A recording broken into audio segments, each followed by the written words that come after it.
বিরতিহীন 1 ঘন্টা সংবাদ দুপুরে আপনাদের সবাইকে আমন্ত্রণ জানাচ্ছি। আমি ফারহানা লোপা এবং আমি আলী আশরাফ। শুরুতে জানাবো সংবাদ শিরোনাম। সিলেটের কুমারগাঁও বিদ্যুৎ উপকেন্দ্রে ভয়াবহ আগুন, পুড়ে গেছে একাংশ, পুরো জেলায় বিদ্যুৎ সরবরাহ বন্ধ।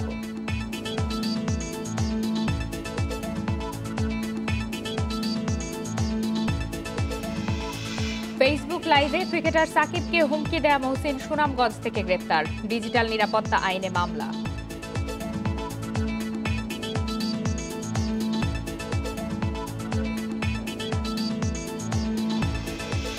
পরীক্ষা নয়, প্রথম থেকে নবম শ্রেণী পর্যন্ত ভর্তি কার্যক্রম হতে পারে লটারিতে, চূড়ান্ত সিদ্ধান্ত না হওয়ায় উদ্বেগে অভিভাবকেরা।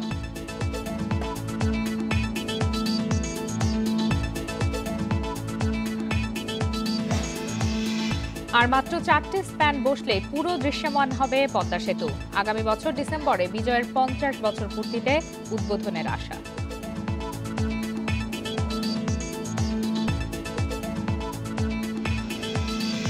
বরিশালে সুন্দরবন 11 লঞ্চে এক যুবককে কুপিয়ে হত্যা, ঘাটে লঞ্চ ফেরানোর পর খুন বলে ধারণা পুলিশের।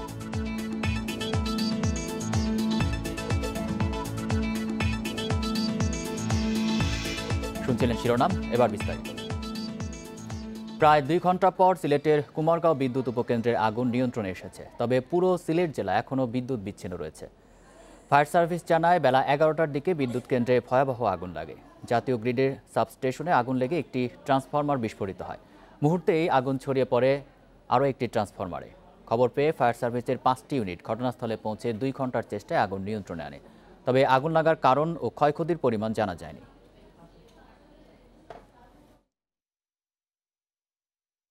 এখানে একটা ট্রান্সফরমার আছে 11 কেবি 30 কেবি, ওইটাই স্পার্ক হইয়া মানে বিকট এক শব্দ হয়েছে, হয়ে আপনার বাসা বাড়িতে বিদ্যুৎ চলে গেছে।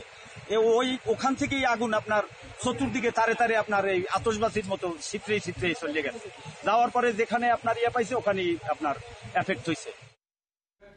ফেসবুক লাইভে ক্রিকেটার সাকিব আল হাসানকে হত্যার হুমকি দেয়া মহসিন তালুকদার নামের ওই ব্যক্তিকে সুনামগঞ্জ থেকে গ্রেপ্তার করেছে র্যাব। দক্ষিণ সুনামগঞ্জের পূর্ব পাগলা থেকে তাকে গ্রেপ্তার করা হয়। এর আগে সোমবার রাতে সিলেটের জালালাবাদ থানায় ডিজিটাল নিরাপত্তা আইনে তার বিরুদ্ধে মামলা করেন পুলিশের উপপরিদর্শক এসআই মাহবুব মোর্শেদ। এরপর থেকেই তাকে ধরতে বিভিন্ন জায়গায় অভিযান চালায় আইন শৃঙ্খলা বাহিনী। সম্প্রতি কলকাতায় একটি অনুষ্ঠানে সাকিবের অংশ নেয়াকে কেন্দ্র করে রোববার ফেসবুক লাইভ ভিডিওতে ধারালো অস্ত্র উঁচিয়ে তাকে হত্যার হুমকি দেন মহসিন তালুকদার নামের এক ব্যক্তি। তার বাড়ি সিলেট মহানগরের জালালাবাদ থানায়।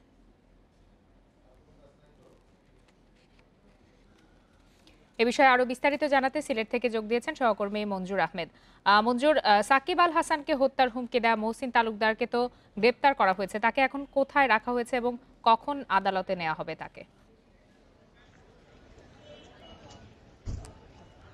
আপনি জানেন যে আজকে সকালে সুনামগঞ্জের পাঁচগাঁও এলাকা থেকে এই সাকিব আল হাসানকে যে প্রকাশ্যে ফেসবুক লাইভে এসে হুমকি দিয়েছিলেন সেই মহসিন তালুকদার, তাকে কিন্তু গ্রেপ্তার করেছে র্যাব 9 এর সদস্যরা।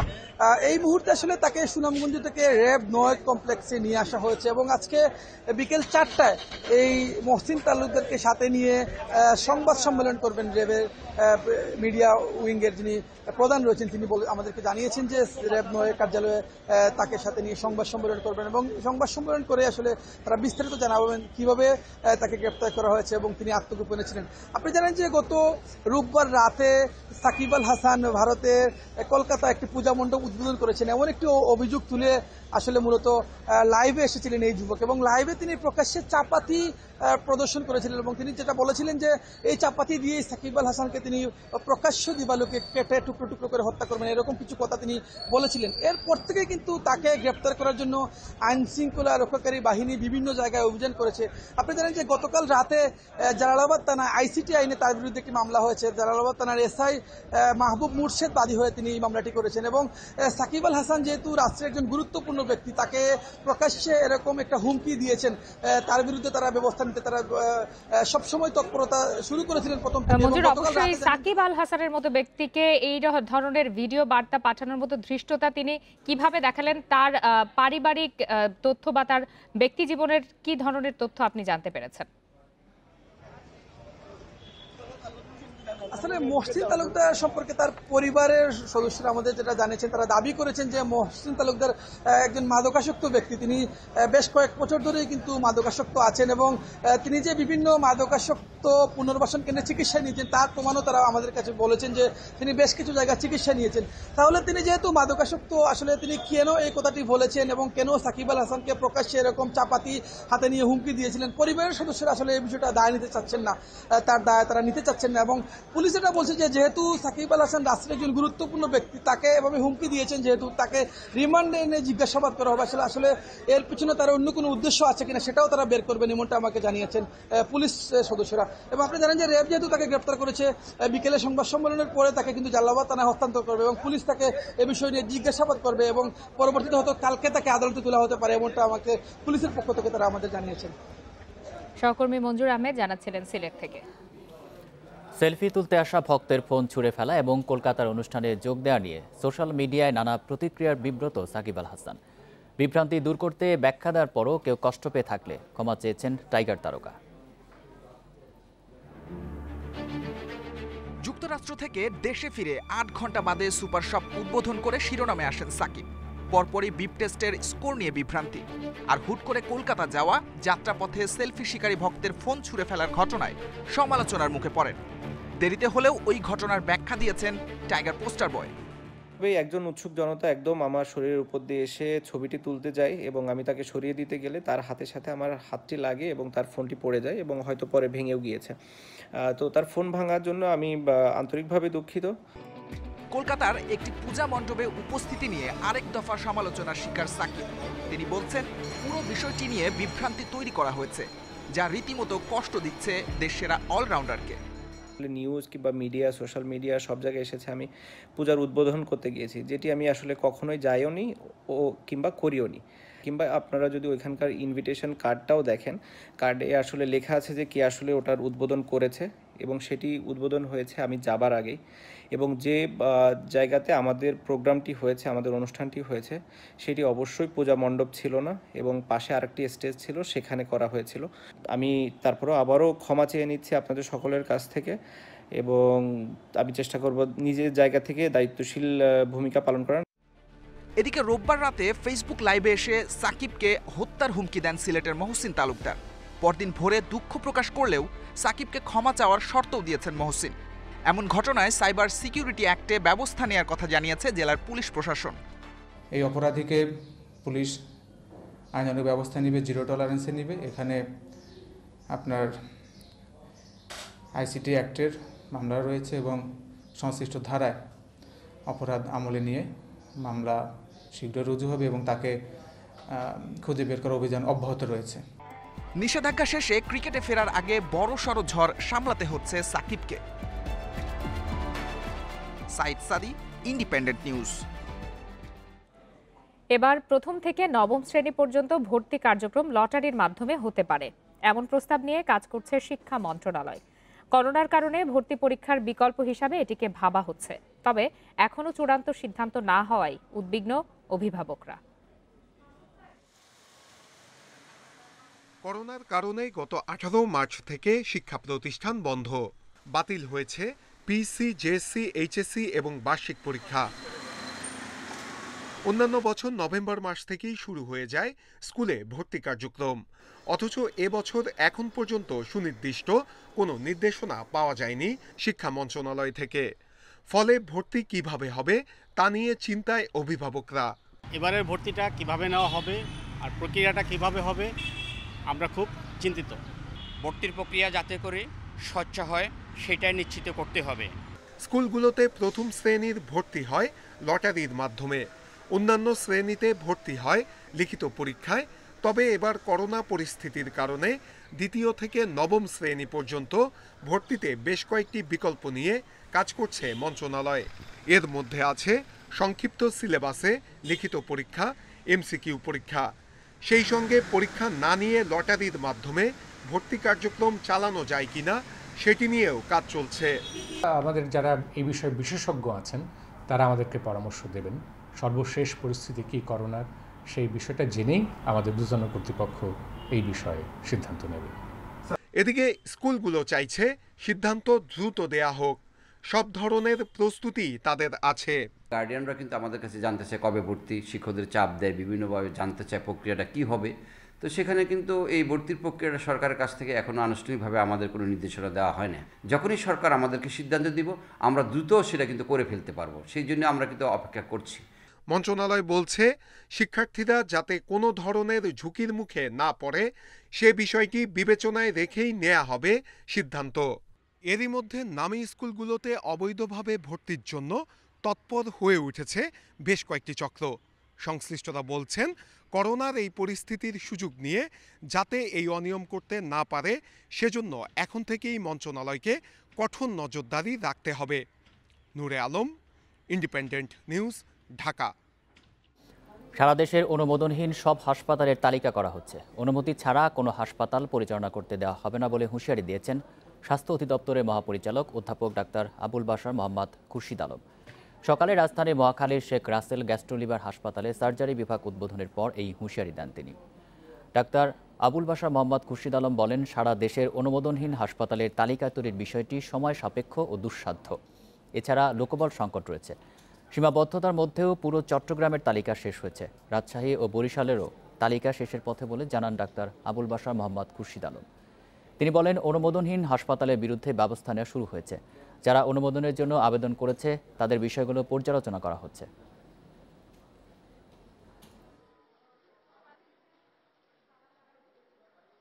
হাসপাতালের সংখ্যা তালিকা করার জন্য আমাদের টিম কাজ করছে। বাই দিস টাইম চট্টগ্রাম বিভাগের সমস্ত হাসপাতালের তালিকা আমরা পেয়ে গেছি। রাজশাহীর কিছু পেয়েছি, বরিশাল ডিভিশনে কিছু পেয়েছি, বাকিগুলো আসছে। আপনারা জানেন এটা একটা বিশাল কাজ। বাংলাদেশের প্রত্যন্ত অঞ্চলে নানান ধরনের হাসপাতাল ছড়িয়ে আছে, অনুমোদিত, অননুমোদিত। এগুলোকে টোটালটাকে তালিকাভুক্ত করাও একটা দুঃসহ ব্যাপার। গণপরিবহনে মাস্ক পরা, স্বাস্থ্যবিধি সহ সরকারে আরোপিত কোনো নির্দেশনা মানা হচ্ছে না। যেখানে সেখানে বাস থামিয়ে যাত্রী ওঠানামা করা হচ্ছে। অনেক বাসে চালক, হেলপার সহ যাত্রীদের মুখেও নেই মাস্ক। এছাড়া চালকরা 8 ঘন্টার বেশি সময় ডিউটি করছেন। আরও জানাতে রাজধানীর ফার্মগেট থেকে যোগ দিচ্ছেন সহকর্মী মাহমুদ শরীফ। শরীফ, আপনি সকাল থেকে জানাচ্ছিলেন যে আজকে অন্যান্য দিনের তুলনায় কিছুটা স্বাস্থ্যবিধি মানা হচ্ছে। দুপুর এই সময় আপনি কেমন দেখতে পাচ্ছেন, কি পরিস্থিতি? আর যে 8 ঘন্টা বলা হচ্ছে যে চালকেরা 8 ঘন্টার বেশি ডিউটি করতে পারবে না, সেটি কি মানা হচ্ছে? দেখুন, সকাল থেকে বিভিন্ন এলাকায় ঘুরেছি। সব এলাকাতে চিত্র গতকালকের চেয়ে আজকে একটু ব্যতিক্রম, কারণ যেসব এলাকাতে গেছি সেখানে দেখেছি বাসের যাত্রীদের অধিকাংশের মুখে মাস্ক পরা। তবে চালক এবং বাসের যারা সহযোগী আছেন তাদের অনেকের মুখে আসলে মাস্ক থাকলেও সেটি তারা যথাযথভাবে পরছেন না, এমন চিত্র দেখেছি। এখন যে বিষয়টি দাঁড়িয়েছে যে গতকালকে যখন একটি ঘোষণা এসেছে সরকারের পক্ষ থেকে যে মাস্ক পরা নিয়ে খুব শিগগিরই ঢাকায় ভ্রাম্যমাণ আদালত পরিচালিত হবে, অভিযান পরিচালিত হবে, এমন নির্দেশনা বা এমন আদেশের পরেই কিন্তু আজকের চিত্র একটু ব্যতিক্রম আমরা দেখতে পাচ্ছি ঢাকায় যেসব এলাকায় সকাল থেকে ঘুরেছি সেসব এলাকায়। তবে এখানে গণপরিবহনে কিন্তু মাস্ক পরিধান বাধ্যতামূলক, এটি আগেই নির্দেশনা ছিল, কিন্তু সেটির বাস্তবায়ন ছিল না বেশ কিছুদিন। অর্থাৎ সবার মধ্যে একটি অনীহা চলে এসেছিল মাস্ক পরিধানে। সেই অনীহা বলা চলে কালকের পর থেকে ধীরে ধীরে কাটতে শুরু করেছে। কারণ মাস্ক পরিধান না করলে সরকারি বেসরকারি কোনো অফিস আদালতে সেবা দেয়া হবে না, এবং বিভিন্ন গণপরিবহন বা ধর্মীয় প্রতিষ্ঠান বা যেখানে জমায়েত আছে মানুষের সেসব জায়গায় মাস্ক পরতে হবে, এমন নির্দেশনা কিন্তু গত 25 অক্টোবর দেওয়া হয়েছে প্রধানমন্ত্রী শেখ হাসিনার সভাপতিত্বে মন্ত্রিসভার বৈঠক থেকে।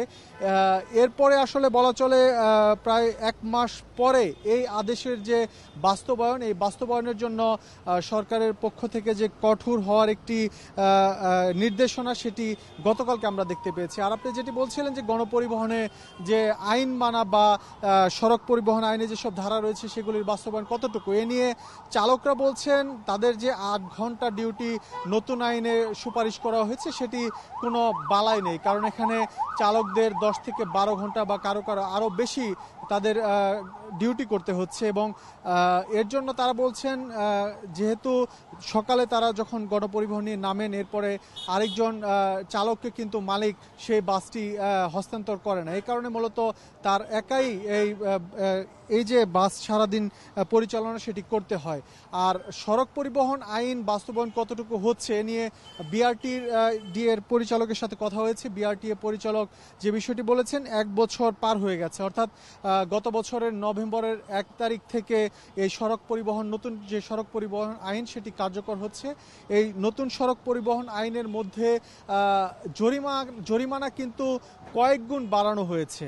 এখন এই কয়েক গুণ জরিমানা বাড়ানোর পরেও সড়কে যে শৃঙ্খলা ফিরে আসা সেটি কিন্তু আসে না এবং এই বিষয়টি বিআরটিও স্বীকার করছে যে এখন পর্যন্ত তারা সড়কে পুরোপুরি শৃঙ্খলা ফেরাতে পারেনি। এর জন্য তারা নানা পরামর্শ দিয়েছে সড়কে শৃঙ্খলা ফেরাতে। শুধু যে বিআরটিএ তা নয়, এখানে সরকারের যেসব প্রকল্প রয়েছে সেসব প্রকল্পের কারণে আসলে অনেক সময় অনেক আইন তারা বাস্তবায়ন করতে পারে না।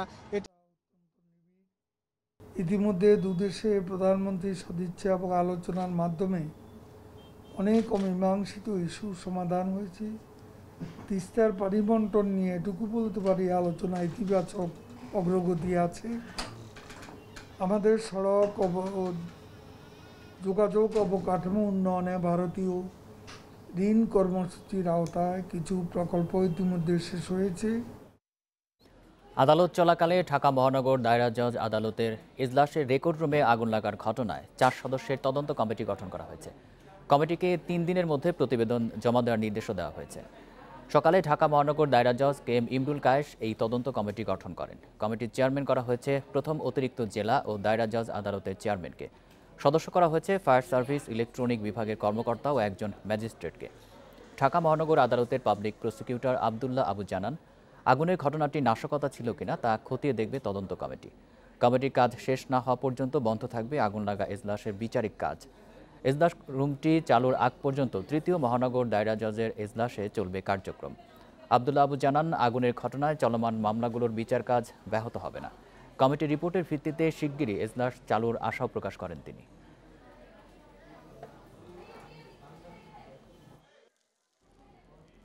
আর মাত্র 4টি স্প্যান বসলেই পুরোপুরি দৃশ্যমান হবে পদ্মা সেতু। চলতি মাসে 2 আর বাকি 2টি বসানো হচ্ছে আগামী মাসে। সবকিছু ঠিক থাকলে 10 ডিসেম্বরের মধ্যে 6.15 কিলোমিটারেরই স্প্যান বসানো শেষ হবে। কর্তৃপক্ষের আশা 2021 সালের ডিসেম্বরে বিজয়ের 50 বছর পূর্তিতে উদ্বোধন করা হবে পদ্মা সেতু। খরস্রোতা পদ্মা, ভরা বর্ষায় পানির তোড়ে এর তুলনা চলে শুধু দক্ষিণ আমেরিকার আমাজনের সঙ্গে। এখানে সেতু নির্মাণ তাই সবসময়ই চ্যালেঞ্জিং, তবে সেটি সম্ভব হতে চলেছে বিজ্ঞান আর মানুষের ঐকান্তিক প্রচেষ্টায়। মাটির গঠন ভিন্নতা, পাইলিং জটিলতা, বন্যা, করোনা সহ নানা জটিলতায় বারবার গতি হারিয়েছে কাজ। তবে সব বাধা পেরিয়ে পুরোপুরি দৃশ্যমান হচ্ছে পদ্মা সেতু। 10 ডিসেম্বরের মধ্যে শেষ হচ্ছে স্প্যান বসানো। ওই কটা উঠালো মানেই কিন্তু ব্রিজ শেষ না। উই হোপ ডিসেম্বরের মধ্যে আমরা স্প্যান উঠাই ফেলবো। 6125 মিটারের মতো ব্রিজটা লম্বা, এটার উপরে 2 মিটার করে করে রোডের স্ল্যাবটা, এইগুলা উঠাইয়া প্রিস্টেস করার পরে সমস্ত হলে তখন ব্রিজের উপরটা রেডি। সেই সাইমেলটেনিয়াসলি ব্রিজের তল সাইড দিয়ে যেখান দিয়ে রেলওয়ে যাচ্ছে সেখানেও স্ট্রিজার বসাতে হবে। এখানেও আবার একটা জিনিস হচ্ছে যে রেলওয়েটা কাজ স্ট্রিজার না বসালে রোডে বসা যাবে। বুধবার পর্যন্ত সেতুর 2917টি রোডওয়ে স্ল্যাবের মধ্যে বসেছে 1211টি, আর 2965টির মধ্যে 1726টি রেল স্ল্যাব স্থাপন করা হয়েছে। কাজের অগ্রগতি 40 ভাগ। এবারে শুকনো মৌসুমের কাজের উপর নির্ভর করছে 2021 সালের ডিসেম্বরে সেতু চালু করা যাবে কিনা। পদ্মা সেতু হলো সবচেয়ে আনপ্রেডিক্টেবল রিভার। তো সেক্ষেত্রে আসলে ড্রাই সিজনে অর্থাৎ 5-6 মাস কাজ করা যায় নদীর ভিতরে বা নদীর আশপাশে। এখন আমাদের কিন্তু ডে অ্যান্ড নাইট কাজ চলছে। এই শুকনো মৌসুমটা কাজ করলে বোঝা যাবে আমরা কি 2021 সালের মধ্যে পারবো কিনা। 21শে ডিসেম্বর আমাদের স্বাধীনতার বিজয়ের 50 বছর পূর্তি উপলক্ষে আমরা এই ব্রিজ শুরু উদ্বোধন করতে চাই। ডিসেম্বরে সব স্প্যান বসানো হলেও বাকি থাকবে সড়কের সঙ্গে সেতুর সংযোগ ঘটাতে অ্যাপ্রোচ রোড নির্মাণ। তাই কাজের গতি বাড়াতে নির্দেশনা দেওয়া হয়েছে ঠিকাদারকে। Ijazur Rahman, independent news, Dhaka. আরেক ধাপ এগুলো মাতারবাড়ি বন্দর উন্নয়ন প্রকল্প। সোমবার বিকেলে চট্টগ্রাম বন্দরে পরামর্শক প্রতিষ্ঠানের সাথে বৈঠকে চূড়ান্ত হয়েছে কর্মপরিকল্পনা। এখন শুরু হবে বিশদ নকশা তৈরির কাজ। বৈঠক শেষে একথা জানান চট্টগ্রাম বন্দর কর্তৃপক্ষের chairman rear admiral S M. Abul Kalam Azad. এই বন্দর দেশের অর্থনৈতিক অগ্রগতিতে বড় ভূমিকা রাখবে বলে মনে করছেন সংশ্লিষ্টরা। দেশের অর্থনৈতিক প্রবৃদ্ধির ঊর্ধ্বমুখী ধারা আর বিশ্ব বাণিজ্যের সাথে তাল মেলাতে হিমশিম খাচ্ছে চট্টগ্রাম বন্দর। সামর্থ্যের চেয়ে বেশি বছরে ৩০ লাখ কন্টেইনার হ্যান্ডলিং করছে বন্দর। এই অবস্থায় মাতারবাড়িতে গভীর সমুদ্র বন্দর নির্মাণের বিষয়টি গেল কয়েক বছর ধরেই আলোচনায়। অবশেষে আলোর মুখ দেখছে এই প্রকল্প। শুরু হচ্ছে প্রকল্পটির পূর্ণাঙ্গ নকশা তৈরির কাজ। গেল ২৩ সেপ্টেম্বর পরামর্শক প্রতিষ্ঠানের সাথে চুক্তির পর সোমবার প্রথম বৈঠকে চূড়ান্ত হয়েছে কর্মপরিকল্পনা। ২ ধাপে এই প্রকল্পের কাজ করবে পরামর্শক প্রতিষ্ঠান জাপানের নিপ্পন কোয়েই। প্রথম ধাপে নকশা ছাড়াও বন্দর নির্মাণে ঠিকাদার নিয়োগে সাহায্য করবে প্রতিষ্ঠানটি, আর দ্বিতীয় ধাপে দেখভাল করবে নির্মাণ কাজও। মাতারবাড়ির এই প্রকল্পে সম্ভাব্যতা যাচাই হয়েছে জাপানের সর্বশেষ প্রযুক্তির মাধ্যমে। ভূকম্পন সহনশীল জেটি ও কি গ্যান্ট্রি ক্রেনগুলোকে সর্বোচ্চ সুরক্ষিত রাখায় গুরুত্ব দেওয়া হয়েছে। প্রয়োজনে টার্মিনালের নির্মাণ কাজ এগিয়ে আনা হবে যাতে অর্থের সাশ্রয় হয়। সর্বোপরি চেষ্টা থাকবে প্রকল্পটি সফলভাবে শেষ করার। এই প্রকল্পে মোট ব্যয় প্রায় ১৭,০০০ কোটি টাকা, যার মধ্যে ১০,০০০ কোটি টাকা জায়গা দিচ্ছে ঋণ হিসেবে। ৩,০০০ কোটি টাকা দেবে চট্টগ্রাম বন্দর, বাকি টাকা দেবে সরকার। ২০২৫ সালে চালু হবে এই বন্দরের অপারেশনাল কার্যক্রম। পুরোপুরি চালু হবে ২০২৬ সাল নাগাদ। বন্দরটি হলে দেশের অর্থনীতির ক্রম ঊর্ধ্বমুখী ধারার সাথে তাল মেলানো সহজ হবে বলে মনে করছে বন্দর কর্তৃপক্ষ। নেপাল, ভুটান, ইভেন কলকাতা, হালদিয়া বন্দর, এরাও আমাদের এই বন্দরের মাধ্যমে উপকৃত হবে, কারণ এখানে এখন সিঙ্গাপুর বা কলম্বো বন্দরে যেমন ডিপ ড্রাফট ভেসেলগুলো আসে, আমাদের এই বন্দরে সেই রকম ভেসেল আসবে। এখান থেকে ফিডার লাইন চলবে, সেই স্বপ্ন আর বেশি দূরের না। বিপুল নির্মাণ খরচের বিপরীতে অর্থনৈতিকভাবে কতটা সুবিধা আনবে এই বন্দর? বন্দর কর্তৃপক্ষ বলছে, ভবিষ্যতে চট্টগ্রাম কেন্দ্রিক অর্থনৈতিক অঞ্চলগুলোতে যে পরিমাণ পণ্য পরিবহন করতে হবে তাতেই উঠে আসবে খরচ। লাভজনক করতেই পরামর্শক নিয়োগ করা হয়েছে বলেও উল্লেখ করেন এই কর্মকর্তা। মাতারবাড়ি এলাকায় যে পরিমাণ বিভিন্ন ইন্ডাস্ট্রি গড়ে উঠছে, শুধুমাত্র সেই জায়গার কার্গো পরিবহন করলেও মাতারবাড়ি বন্দর একটি ভায়াবল বন্দর হিসেবে সামনে চলে আসবে। শুরুতে ৪৬০ মিটার লম্বা জেটি হচ্ছে মাতারবাড়িতে, যা যুক্ত আছে নদীপথে। পরে সড়ক ও রেলপথ যুক্ত হবে এই বন্দরে। Shamim Ahmed, independent news, Dhaka. বরিশালে ঢাকা থেকে যাওয়া সুন্দরবন ১১ লঞ্চে এক যুবককে কুপিয়ে হত্যা করা হয়েছে। সকালে লঞ্চের ৪র্থ তলার ছাদ থেকে তার মরদেহ উদ্ধার করা হয়। নিহত যুবকের নাম শামীম হাওলাদার। সে নারায়ণগঞ্জের একটি ব্রেড ফ্যাক্টরির সুপারভাইজার হিসেবে কাজ করত। তার গ্রামের বাড়ি ঝালকাঠির নলছিটি উপজেলায়। ৩ দিনের ছুটিতে বাড়ি যাচ্ছিল সে। লঞ্চটি ভোরে ৩:৩০টার সময় বরিশাল ঘাটে ভেড়ানোর পর ওই যুবককে হত্যা করা হয়েছে বলে ধারণা করছে পুলিশ। সকালে যাত্রী খালাসের পর লঞ্চের কর্মচারীরা ছাদ থেকে লঞ্চ ধোয়ার কাজে গিয়ে ওই যুবকের মরদেহ দেখতে পায়। তার পেট ও শরীরের বিভিন্ন অংশে ধারালো অস্ত্রের আঘাতের চিহ্ন রয়েছে। পরে পুলিশ মরদেহ উদ্ধার করে ময়না তদন্তের জন্য বরিশাল শের-ই বাংলা মেডিকেল কলেজ হাসপাতালের মর্গে পাঠায়। হত্যা রহস্য উদ্ঘাটনে কাজ করছে নৌপুলিশ ও কোতোয়ালি থানা পুলিশ। এর আগে গত ১৪ সেপ্টেম্বর এমভি পারাবাত ১১ লঞ্চের কেবিনে এক নারীকে শ্বাসরোধ করে হত্যা করা হয়। এ নিয়ে গত ৫ বছরে ঢাকা বরিশাল নৌ রুটে চলাচলকারী লঞ্চগুলোতে ৪টি খুনের ঘটনা ঘটল।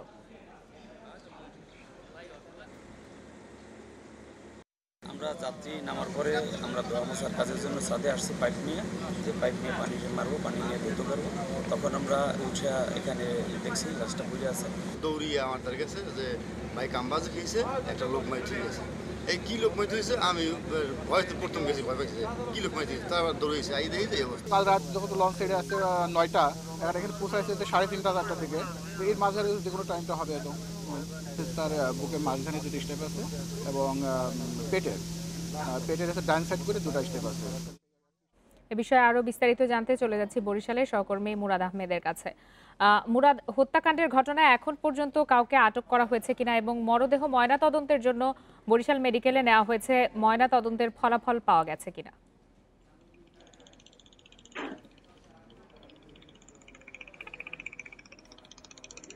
দেখুন, এখন পর্যন্ত এই ঘটনার সাথে জড়িত কাউকে শনাক্ত করা সম্ভব হয়নি, গ্রেফতার করাও হয়নি। আর এই লঞ্চে যারা নিরাপত্তা কর্মী ছিলেন তাদেরকে আসলে জিজ্ঞাসাবাদ করা হয়েছে। নৌ পুলিশের পক্ষ থেকে বলা হয়েছে যে তারাও তাদের নজরদারির মধ্যে রয়েছেন। এই পর্যন্ত হচ্ছে এখানকার অগ্রগতি।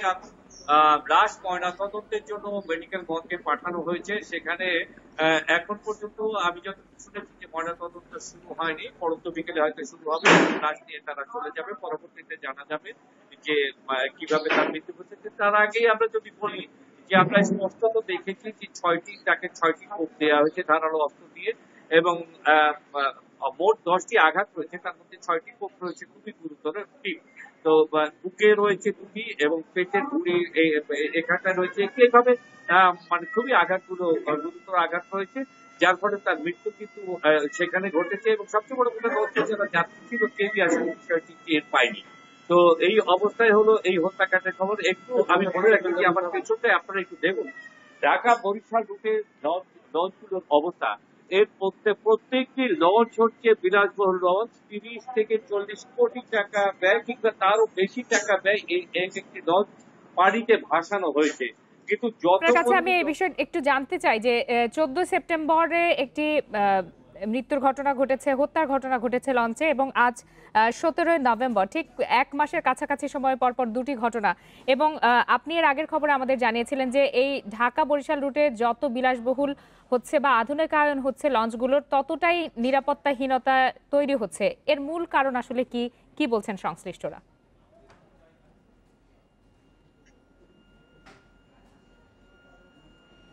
দেখুন, যে কথাটি বলছিলাম যে এর আগেও মাত্র কদিন আগে একটি ঘটনা ঘটে গেল, আর এখন আজকে আবার ঘটলো। এখন সংশ্লিষ্ট যারা রয়েছেন তারা যেটি হচ্ছে যে এত দামি লোড করে লঞ্চ পানিতে নামানো হয়েছে, সুতরাং টাকা কিভাবে আগে তুলতে হবে এই হচ্ছে তাদের কাজ। এখানে প্রত্যেকটি লঞ্চে একটা সময় কিন্তু 10 জন করে সশস্ত্র আনসার থাকতো এই নিরাপত্তা রক্ষার জন্য। এখন যেটি হয়েছে 2006 সালে কোনো এক কারণে কোন লঞ্চ করতে 2006 সালের পর থেকে আর এই আনসার গুলো তুলছে না। তো তারা না তোলার কারণে যেটি হচ্ছে এক একজন 3 জন করে ওই আনসার থেকে যারা রিটায়ার্ড হয়েছে তাদেরকে আনা হচ্ছে, এবং এখানে 3 জন করে সিকিউরিটি গার্ড রাখা হচ্ছে, এটা বিভিন্ন সিকিউরিটি কোম্পানির মাধ্যমে। উনাদের এক একজন পালাক্রমে ডিউটি দেওয়া। অবাক হয়ে গেলাম যে একটি লঞ্চে একজন সিকিউরিটি গার্ড, সে নিচতলার একদম সামনের ফ্লোর থেকে শুরু করে পুরো নিচতলা, দোতলা, 3তলা এবং 4তলা, এই পুরোটা, অর্থাৎ সে যদি একবার সামনাটায় আছে, 4তলায় কি হচ্ছে তা জানা তার পক্ষে সম্ভব না, দোতলায় কি হচ্ছে তা জানা সম্ভব না। সিকিউরিটি গার্ডরা স্পষ্টত বলেছে যে যেহেতু ডেকের প্যাসেঞ্জার বেশি থাকে 1তলা এবং 2তলা, তারা সেদিকটা একটু নজরদারি বেশি করে থাকে। এখন যে কথাটি হচ্ছে যে আসলে লঞ্চ কর্তৃপক্ষ চাচ্ছে না, এবং চাচ্ছে, এটা তো স্পষ্টতই এখানে যারা লঞ্চ পরিচালনায় রয়েছেন, বিআইডব্লিউটিএ এবং নৌ পুলিশ সহ অন্যান্য প্রশাসনের যারা রয়েছে, তারাও যে খুব একটা প্রেসার করছে লঞ্চ কর্তৃপক্ষকে তাও কিন্তু মনে হয় না। তা না হলে এরকম হাজার হাজার যাত্রী নিয়ে তারা যাতায়াত করে উইদাউট সিকিউরিটি। এটা কিন্তু কিছুদিন আগে একজন লঞ্চ যাত্রী পরশুপা, তার আগের দিন আমরা শুনেছি যে সে লঞ্চ থেকে ঝাঁপিয়ে নিচে পড়ে গেল। সুন্দরবন 10 লঞ্চ, তারা সেই যাত্রীকে পায়নি। পরবর্তীতে জেলেরা তাকে উদ্ধার করেছে। এক মহিলা যাত্রীকে সম্ভবত আত্মহত্যা করতে চেয়েছিলেন। এনিহাউ, যা কিছু করে একটা মনিটরিং করে রাখবে, কোথাও কোনো মনিটরিং নেই। লঞ্চ ছাড়ার পরে বিষয়টি হচ্ছে যে কে কোথায় কোন প্যাসেঞ্জার আছে, কে টিকিট কাটলো না কাটলো। আর লঞ্চ ঘাটে ফেরার পর সিকিউরিটি থেকে শুরু করে সব হয়ে যায় মালিকের লোক, কেউ যাতে কোনো পেছন থেকে বের হয়ে যেতে না পারে, টিকিট ছাড়া বের হতে না পারে, এই দিকটা হলো তাদের মানে নজরটা বেশি থাকে। কে মরলো কে বাঁচলো এটা আসলে তাদের দেখার বিষয় বলে আমার এখন পর্যন্ত মনে হয়নি। আজকে আমি সারাটা দিন এখানে রয়েছে, প্রত্যেকের সাথে কথা বলছি। যাত্রী আল্লাহর ওয়াস্তে লঞ্চে ওঠেন এবং আল্লাহর ওয়াস্তে ঢাকা গিয়ে নামেন বা বরিশাল গিয়ে নামেন, কিন্তু ন্যূনতম যদি সিকিউরিটির কোনো বিষয় থাকলো, যে কথাটি বলেছিলাম 30 থেকে 40 কোটি টাকা একটি লঞ্চের পিছনে ব্যয় হচ্ছে, 40 টাকা ব্যয় হয় না একটা সিকিউরিটির জন্য, একটা লোকের সিকিউরিটির জন্য। এই হচ্ছে এখানকার বাস্তবতা এবং এখনকার মতো সর্বশেষ তথ্য। সহকর্মী মুরাদ আহমেদ জানাচ্ছিলেন বরিশাল থেকে। তিস্তা ব্রিজ নির্মাণে 45 কোটি টাকা ব্যাংক গ্যারান্টি জালিয়াতির অভিযোগে ইনফ্রাটেক কনস্ট্রাকশনের ব্যবস্থাপনা পরিচালক আলী হায়দার রতন সহ 3 জনের বিরুদ্ধে মামলা করেছে দুর্নীতি দমন কমিশন। সংস্থাটির সমন্বিত জেলা কার্যালয় 1-এ মামলাটি দায়ের করেন উপসহকারী পরিচালক শাহজাহান মিরাজ। আলী হায়দার রতন ছাড়া মামলার অন্য আসামিরা হলেন পিটিএসএল মৈত্রী লিমিটেডের এমডি মাহবুবুর রহমান ও এলজিইডি সাবেক প্রকল্প পরিচালক খন্দকার মাহবুব হোসেন। মামলায় উল্লেখ করা হয়, গাইবান্ধার সুন্দরগঞ্জ উপজেলায় তিস্তা নদীতে প্রায় 1.5 কিলোমিটার দীর্ঘ একটি সেতু নির্মাণের জন্য 2017-18 অর্থ বছরে দরপত্র আহ্বান করে এলজিইডি। এতে যৌথভাবে অংশ নেয় ইনফ্রাটেক কনস্ট্রাকশন ও পিটিএসএল মৈত্রী লিমিটেড। সর্বনিম্ন দরদাতা হিসেবে তারা কাজ পায়।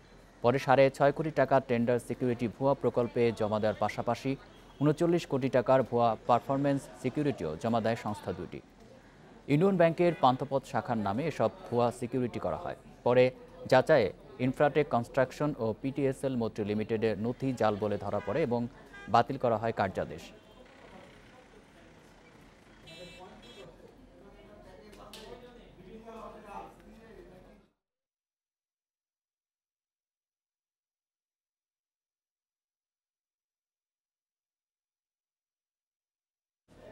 দেখছেন বিরতিহীন সংবাদ দুপুর। সমাজে আলাদা থাকছে। ক্ষমতা হস্তান্তরে ট্রাম্পের অসহযোগিতায় যুক্তরাষ্ট্রে করোনায় আরও মৃত্যুর আশঙ্কা বাইডেনের, দ্রুত সমন্বয়ের তাগিদ।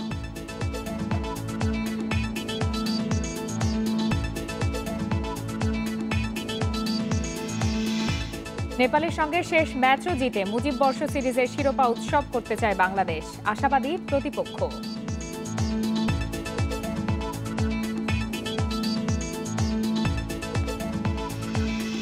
বাগেরহাটের মোরেলগঞ্জে 17 দিনের শিশু সোহানা আক্তার চুরির ঘটনায় মামলা হয়েছে।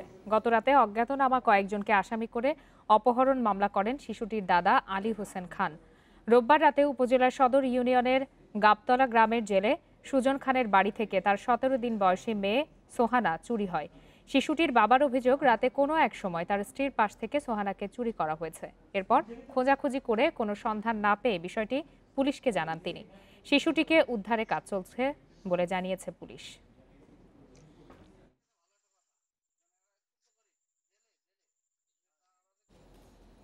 পাওনাদারদের আবেদনের ভিত্তিতে কোম্পানি বা কর্পোরেট প্রতিষ্ঠানের দেউলিয়াত্ব নিষ্পত্তির সুযোগ রেখে সংশোধন হচ্ছে দেউলিয়া আইন। চলতি সংসদেই পাশ হবে সংশোধিত এই আইন। এর ফলে সহজে ব্যবসা করার সূচকে বাংলাদেশ আরও এগিয়ে যাবে বলে আশা করছেন বাণিজ্যমন্ত্রী টিপু মুন্সি। বিশ্লেষকরা বলছেন, এই আইন কার্যকর হলে কমে আসবে ঋণ খেলাপির পরিমাণ। সহজে ব্যবসা করার সূচকের অন্যতম মানদণ্ড দেউলিয়াত্ব নিষ্পত্তি। সূচকের অবস্থান নির্ধারণের মোট 100 নম্বরের মধ্যে দেউলিয়াত্ব নিষ্পত্তি আইন কার্যকরে পাওয়া যায় 16 নম্বর। তাই বিশ্ববাজারের প্রতিযোগিতায় টিকে থাকতে দেউলিয়া আইন সংশোধনের উদ্যোগ নিয়েছে সরকার। এই আইনের মাধ্যমে কোনো কোম্পানি পাওনাদারের দাবি পূরণে ব্যর্থ হলে নিজের স্ত্রী, পুত্র ও কন্যার নামে বেনামে রাখা সকল সম্পত্তি আদালতের নির্দেশে হস্তান্তর করতে হবে। এছাড়াও স্বামী, পিতামাতা, ভাই বোন বা নির্ভরশীল কোনো ব্যক্তির নামে থাকা সম্পত্তিও হস্তান্তর করতে হবে। স্পেসিফিক ডাইরেক্টর যিনি পারছে না বা যিনি যেই স্পেসিফিক শেয়ার হোল্ডার, সে এক্সিট রুট নিয়ে যাচ্ছে, কিন্তু কোম্পানির মতো রান করছে, যেটা আমাদের দেশে এটা ছিল না। বাট এখন যে অ্যামেন্ডমেন্ট করছে, যে খসড়া, সেখানে কিন্তু এই ধরনের পরিলক্ষিত হচ্ছে এবং এটা যদি হয় তাহলে দেখা যাবে যে আমাদের বিজনেস এনভায়রনমেন্ট অনেক ভালো হবে।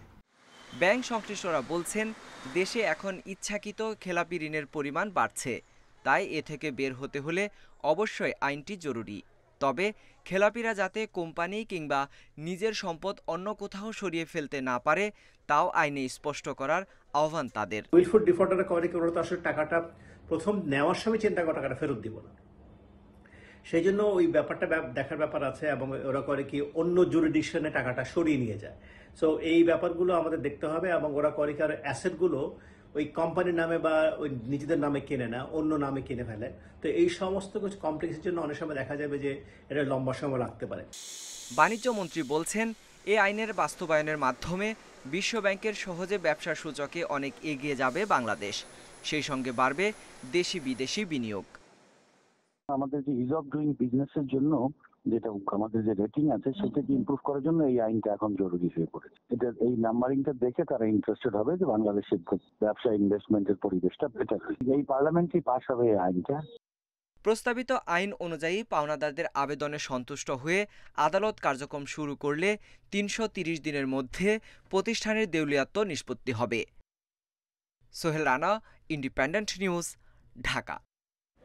খোলা বাজারে ধানের দাম বেশি হওয়ায় এবার ধান চাল সংগ্রহ লক্ষ্যমাত্রা পূরণ হওয়া নিয়ে দেখা দিয়েছে সংশয়। এজন্য বাজার স্থিতিশীল রাখার পাশাপাশি মজুদ বাড়াতে চাল আমদানির কথা বলছেন ব্যবসায়ীরা। তবে খাদ্য কর্মকর্তারা বলছেন কাটা মারাই পুরো দমে শুরু হলেই পরিস্থিতি স্বাভাবিক হবে। 1040 টাকা মন দরে ধান, 1480 টাকা মন দরে সিদ্ধ চাল ও 1440 টাকা মন দরে আতপ চাল কেনা শুরু করেছে খাদ্য অধিদপ্তর। কিন্তু বাজারে সব ধরনের ধান চালের দাম এখন মন প্রতি গড়ে 200 টাকা বেশি। এ কারণে খোলা বাজারেই ধান বিক্রি করছেন চাষিরা। এবার ধানের ফলন কম কিন্তু দামে বেশি পাইছি। গতবার বেচছি 740 টাকা, এবার পাইছি 1100 টাকা, 1050 টাকা এরকম। এর জন্য আমাকে একটু পোষাচ্ছে। সরকারি গুদামে ধান চাল দিতে চাষি ও ব্যবসায়ীদের আগ্রহ না থাকায় প্রভাব পড়বে সরকারি ধান চাল সংগ্রহ কার্যক্রমে। এ অবস্থায় মজুদ বাড়াতে চাল আমদানি করার পরামর্শ দিচ্ছেন চালকল মালিকরা। তাতে সমর্থন দিয়েছেন খাদ্য কর্মকর্তারাও। আমাদের দেশে যদি ঘাটতি থাকে তাহলে এইখান থেকে আভ্যন্তরীণ বাজার সংগ্রহ করে এটি ঘাটতিটা আরো বাড়বে এবং ভোক্তাদের ক্ষেত্রে করা, অর্থাৎ চালের বাজার এমনি বেড়ে যেতে পারে। বাজার থেকে চাল তুলে নেওয়ার ব্যাপারটা যেটা, সেটিও আমরা এখান থেকে অব্যাহতি পাবো। তাতে ঘাটতিটা অন্তত মেকআপ হবে, বাইরের থেকে না আনলে এটা মেকআপ হবে না। আমরা প্রথম পর্যায়ে 50,000 মেট্রিক টন সংগ্রহ করতে যাচ্ছি এবং আমাদের পরিকল্পনা আছে প্রয়োজনে G2G বা আবার নেক্সট স্টেজে আরো সংগ্রহ করব। তবে সেটা নির্ভর করছে যে বর্তমানে বাজার পরিস্থিতি, আমাদের সংগ্রহের গতি, মজুদ, সার্বিকভাবে সবকিছু মিলিয়ে আমরা সিদ্ধান্ত নেব। তবে মাঠ পর্যায়ের কর্মকর্তারা বলছেন কাটামারাই পুরো দমে শুরু হলে ধান চালের বাজার স্বাভাবিক হয়ে আসবে।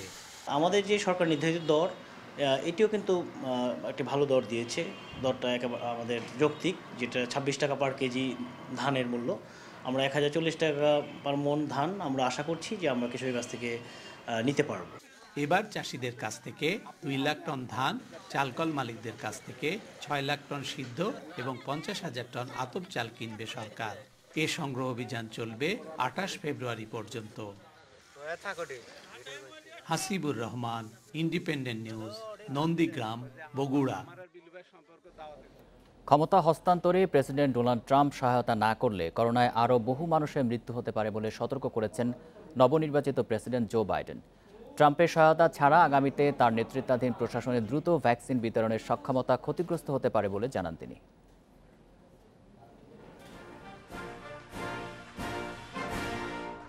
ভোটের ফল ঘোষণার পর থেকেই পরাজয় মানতে নারাজ মার্কিন প্রেসিডেন্ট ডোনাল্ড ট্রাম্প। তাই নবনির্বাচিত প্রেসিডেন্ট জো বাইডেনকে ক্ষমতা হস্তান্তরে আইনগত প্রক্রিয়াও শুরু করেননি এখনো।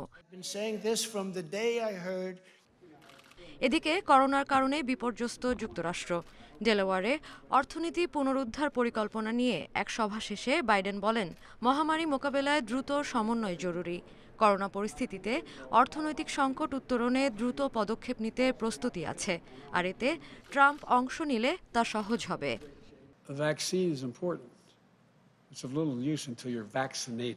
আমরা সমন্বয় না করলে আরও মানুষ মারা যেতে পারে, তাই টিকার ব্যবহার নিশ্চিত করতে হবে।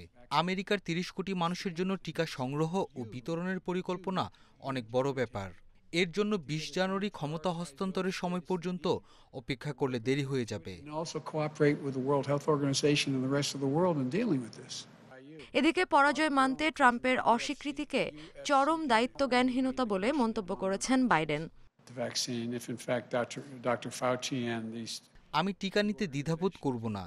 ডক্টর অ্যান্থনি ফাউচি ও দুটি প্রতিষ্ঠান ফাইজার ও মডার্না যথেষ্ট দায়িত্ববান। তাদের মতে এই টিকা নিরাপদ। শুধু ট্রাম্পের কারণেই মানুষ এ নিয়ে প্রশ্ন তুলেছেন। তিনি যা বলেন তার অনেক কিছু সত্য নয়। বিশ্ব নেতারাও এই টিকা দুটির উপর ভরসা রাখছেন।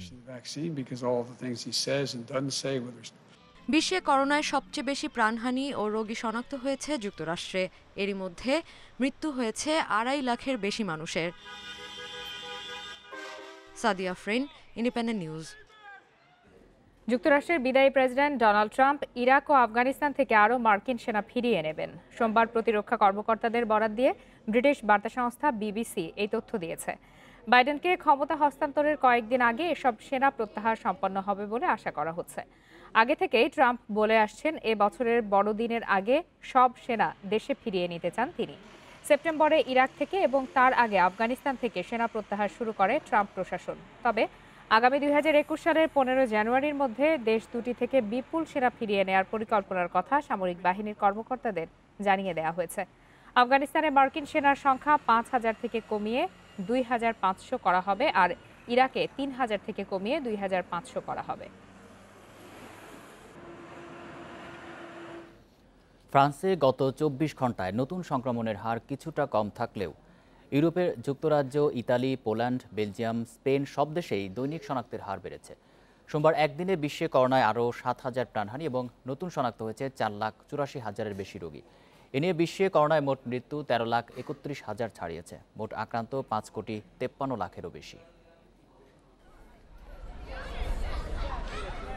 যুক্তরাষ্ট্রে একদিনে করোনায় 708 জনের মৃত্যু হয়েছে। নতুন করে শনাক্ত হয়েছে 1.5 লাখ রোগী। বিস্তার ঠেকাতে ফিলাডেলফিয়ার সব ধরনের সামাজিক অনুষ্ঠানে নিষেধাজ্ঞা দেওয়া হয়েছে। নানা বিধিনিষেধ আরোপের পরও ইতালিতে গত 24 ঘন্টায় 27,000 করোনা রোগী পাওয়া গেছে। অন্যদিকে স্পেনে 13,000 রোগী পাওয়া গেছে। দ্বিতীয় দফার সংক্রমণ রুখতে আরোপিত বিধিনিষেধের বিরুদ্ধে হাজার হাজার মানুষের বিক্ষোভে বিস্তার আরও বাড়ছে বলে আশঙ্কা বিশেষজ্ঞদের। টানা 1 মাস পর ফ্রান্সে কিছুটা কমেছে করোনার বিস্তার। দেশটিতে সোমবার 9,000 নতুন রোগী শনাক্ত হয়েছে, মারা গেছে 506 জন। তবে জার্মানিতে লকডাউন জারির পরও সোমবার 14,000 নতুন রোগী পাওয়া গেছে। আগামী বছর শুরুর আগে সংক্রমণ নিয়ন্ত্রণে আনাই মূল লক্ষ্য বলে জানিয়েছেন জার্মান চ্যান্সেলর অ্যাঙ্গেলা মের্কেল। পোল্যান্ডে একদিনে 20,000 এবং রাশিয়ায় একদিনে 22,000 রোগী শনাক্ত হয়েছে। অস্ট্রিয়ার ভিয়েনায় করোনার বিস্তার বাড়ায় আবারও 1 মাসের লকডাউন জারি করা হয়েছে। ইউক্রেনে পাওয়া গেছে 9,000 কোভিড রোগী। রোমানিয়া ও নেদারল্যান্ডসে যথাক্রমে 4,000 নতুন রোগী পাওয়া গেছে। এদিকে ইরানের তৃতীয় দফার সংক্রমণ কোনোভাবেই নিয়ন্ত্রণে আসছে না। গত 24 ঘন্টায় 500 জন করোনায় মারা গেছে দেশটিতে। নতুন করে পাওয়া গেছে 13,000 কোভিড রোগী। ভারতে সোমবার 30,000-এর কম রোগী শনাক্ত হয়েছে, মারা গেছে 443 জন। Lutfa Fauzia, independent news. Draw নয়, জিতেই মুজিব বর্ষ সিরিজের শিরোপা উৎসব সারতে চায় বাংলাদেশ। নেপালের বিপক্ষে দ্বিতীয় ও শেষ ম্যাচ আজ বিকাল 5টায়। করোনা আক্রান্ত জেমিডের জায়গায় ডাগ আউটে থাকবেন সহকারী কোচ স্টুয়ার্ট ওয়াটকিস। অন্যদিকে ভুল ত্রুটি শুধরে শক্ত প্রতিদ্বন্দ্বিতা করার প্রত্যয় নেপালের। সমতায় সিরিজ শেষ করার আশা কোচ বালগোপাল মহার্জনের। লড়াইয়ে নামার আগে পরিকল্পনা সাজাতে ব্যস্ত বেঙ্গল টাইগার্স। চেনা পরিবেশে অচেনা কেবল জেমিডের না থাকা। নেপালকে আরও একবার হারিয়ে এই ট্রফি জয়ের লক্ষ্য। টানা 2 ম্যাচ জিতলে র্যাঙ্কিংয়েও আসবে খানিকটা উন্নতি। প্রথম ম্যাচে মিডফিল্ড আর অ্যাটাকিংয়ের সামঞ্জস্যের অভাব চোখে পড়েছে। ম্যাচের আগের দিন সেটা দূর করার উপায় খুঁজেছেন ওয়াটকিস। আর অধিনায়ক জামালের লক্ষ্য পুরো ম্যাচেই আধিপত্য ধরে রেখে জয় তুলে নেওয়া। প্রস্তুতি ভালো হয়েছে, ছেলেরা সবাই আত্মবিশ্বাসী। গেল ম্যাচে ধারাবাহিকতা বজায় রাখতে হবে, জয়টাই আমাদের প্রধান লক্ষ্য। তবে খেয়াল রাখতে হবে কেউ যেন ইনজুরিতে না পড়ে। সামনে কাতারের বিপক্ষে গুরুত্বপূর্ণ ম্যাচ রয়েছে। ফার্স্ট হাফ শুধু ভালো খেললে হবে না, দুইটা হাফ ভালো খেলতে হবে। দেন we will see better football and we will maybe see a better score, but overall in the first game আমি স্যাটিসফাইড ছিল। র্যাঙ্কিংয়ে এগিয়ে থাকা নেপাল যে ছেড়ে কথা বলবে না, অনুশীলনে তাদের শরীরী ভাষায় স্পষ্ট। জয় দিয়ে সিরিজ হার এড়াতে চায় অতিথিরা। আমরা পিছিয়ে আছি, জয় ছাড়া ভিন্ন কোনো পথ নেই। আশা করছি এ ম্যাচে প্রতিদ্বন্দ্বিতা গড়ে তুলতে পারবো। ফিটনেস সমস্যা অনেকটাই কাটিয়ে উঠেছে ছেলেরা। বাংলাদেশের শুরুর একাদশে আসতে পারে একাধিক পরিবর্তন। রক্ষণ আর আক্রমণ ভাগে পরীক্ষা নিরীক্ষার আভাস টিম ম্যানেজমেন্টের। ম্যাচে নামার আগে শেষ অনুশীলনের গুরুত্বপূর্ণ মিটিং চলছে, যেখানে নেই জেমিডে। সাম্প্রতিক সময় লাল সবুজের সাফল্যের কারিগর এই কোচ মাঠে না থাকলে কী প্রভাব পড়বে ম্যাচে, সেটার উত্তর জানা আছে মঙ্গলবারের ম্যাচে। আবিদুর রহমান, ইন্ডিপেন্ডেন্ট নিউজ, বঙ্গবন্ধু জাতীয় স্টেডিয়াম, ঢাকা। ইউএফা নেশনস লিগে আজ স্পেন জার্মানি বিগ ম্যাচ। রাত 1:30টায় সেভিয়ার এস্তাদিও লা কার্তুজায় মুখোমুখি হবে ইউরোপের দুই পরাশক্তি। একই সময়ে আসর থেকে বিদায় নেওয়া পর্তুগাল আতিথ্য নেবে ক্রোয়েশিয়ার। আর শেষ চার নিশ্চিত করা ফ্রান্সের প্রতিপক্ষ সুইডেন।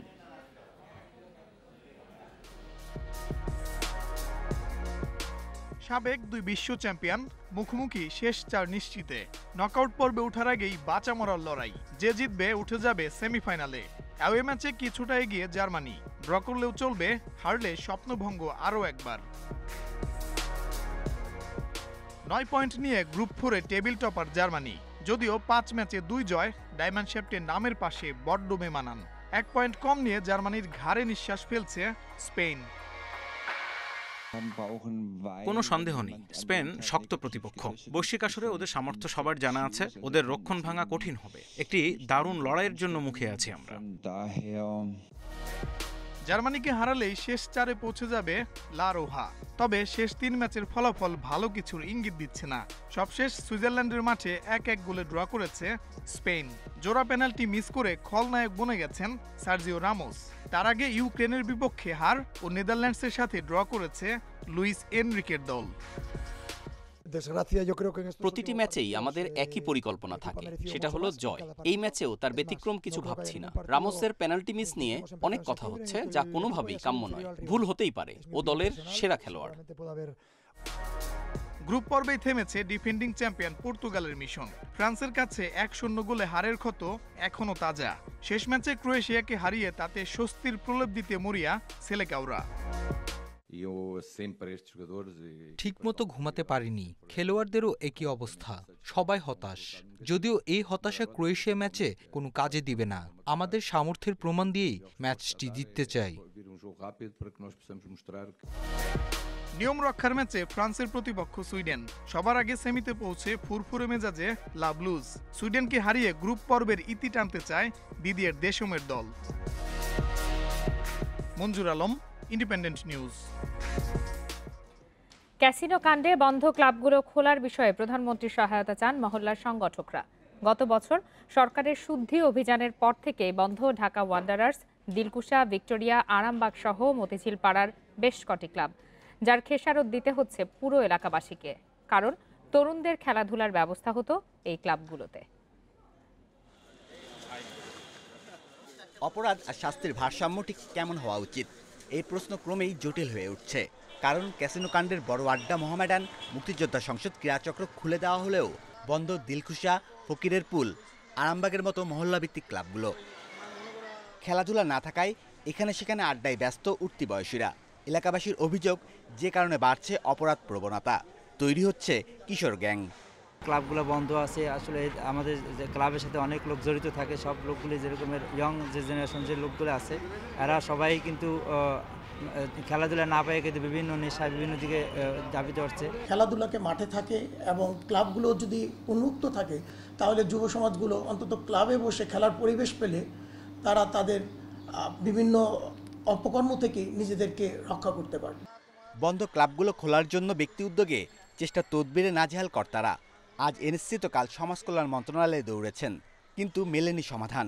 হকি, ফুটবল লিগ শুরুর তোড়জোড় চলছে, তবে ক্লাবগুলো বন্ধ থাকায় লিগে অংশগ্রহণ তো দূরের কথা, দল গঠন নিয়ে দোটানায় তারা।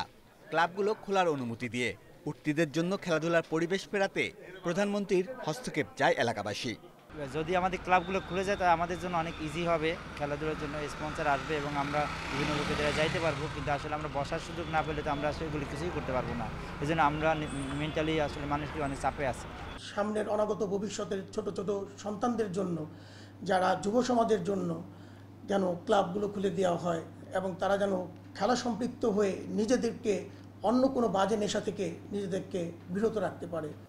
ক্যাসিনো কাণ্ডে দাগ লেগেছে নিঃসন্দেহে, তবে ক্লাবগুলো পুনরায় খুলতে সরকারের অনুমতি মিললে নতুন করে শুরু করবে পাড়া মহল্লার ক্লাবগুলো, যা তরুণ সমাজকে দেখাবে আলোর পথ। Shamim Ahmed, independent news, Dhaka. আর এই ছিল আজকের বিরতিহীন সংবাদ দুপুরে। ইন্ডিপেন্ডেন্ট টেলিভিশনের সব খবরের আরো বিস্তারিত জানতে চোখ রাখুন ফেসবুক, ইউটিউব এবং টুইটারে। ধন্যবাদ সবাই।